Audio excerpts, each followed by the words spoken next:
টাকা পয়সা গোছাচ্ছেন তো? ঈদের বাকি আর মাত্র কয়েকদিন। রেডি হবার একটা ব্যাপার আছে না? সবকিছু রেডিনেস নিয়ে কথা বলতে গেলে অনেক সময় লাগবে। আপাতত টাকা পয়সা গোছানো নিয়েই কথা বলা যাক।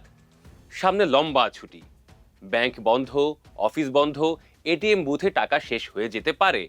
এতে মেজাজ খারাপ হতে পারে, মাথা কাজ নাও করতে পারে।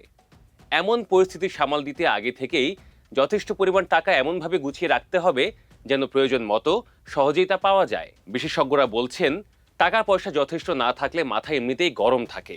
ঈদের আগে তেমনটা হলে অবস্থা আরও খারাপ হয়। এক্ষেত্রে সমাধান হচ্ছে আগে থেকে প্রস্তুতি নেওয়া ও ডিজিটাল সার্ভিসের সঠিক ব্যবহার।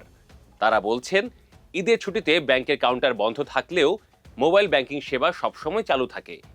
সেই সব সার্ভিসের অ্যাপ দিয়ে টাকা পাঠানো, বিল পরিশোধ, কেনাকাটা সবই করা যায়।